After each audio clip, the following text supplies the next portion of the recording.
How was that song received by the public? How did they respond to it? Well, the ones that heard it, it was very influential, but most people did not hear it because Capitol Records, who first released it in 1972, did not promote it. There was no promotion put behind it. Especially then, and maybe even now, if you put out a record and you had a Latino last name, a lot of the stations wouldn't play it. Even if the record companies released it, the program directors or the disc jockeys would go, "Oh, I'm not going to play a record by Guerrero or Hernandez. What's this about? This isn't rock and roll. This must be for the Latin division of the music business, And for whatever reason, the company didn't promote it. Now, I must say, it was long in terms of minutes. At that time, records were supposed to be about 2 minutes and 30 seconds. I'm Brown was 4 minutes and 45 seconds. I didn't care. I wanted to do the song like I wanted to do it. But the people that bought it loved it. And to this day, I get emails. I remember a few years ago, I got an email from some guy from Arizona who said, "Oh my God, I bought I'm Brown back then. And I was a high school student. I was the only Chicano in my school. It was all a white school."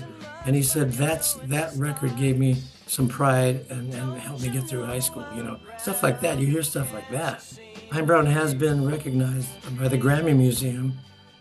It's been in an exhibit twice. First in 2000 and when was that? 2009, I believe, 2008 or 9, and again in 2023. I'm Brown was in a Grammy Museum exhibit called Songs of Conscience. Let's see, wait a minute. Songs of Conscience, Sounds of Freedom. I believe that's what it was called. So my record was in there with its original manuscript, along with Bob Dylan and Jackson Browne and Grandmaster Flash and Woody Guthrie. So my record was in there among other records that were about social justice, about activism, about things other than "I love you, baby," and "you got a big booty."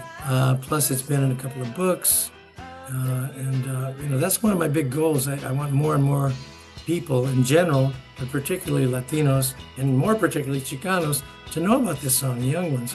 The young ones who have heard it. I remember I was on a radio show once with these young Chicano musicians, and they were blown away when they heard it. They go, "What the hell?" They never heard of it. They never heard it. It's a very powerful record and song, I must admit. With all due humility, listen to it. It speaks for itself.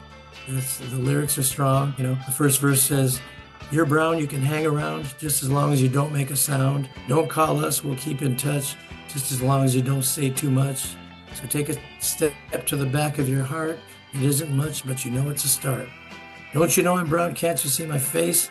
But I'm first a member of the human race." So it's an activist song, it's a protest song, but it also is saying, hey, we're all human beings, come on, and that's where we all need to get to if we're ever gonna survive as a society or civilization. This is a powerful song. It's as strong as Bob Dylan's "Blowing in the Wind." It's that powerful. I think it's a strong message, and I think it'll help continue to inspire people. Boy, get that shine on my shoes. You can't laugh when you're living the blues. Don't you know I'm brown? Can't you see my face?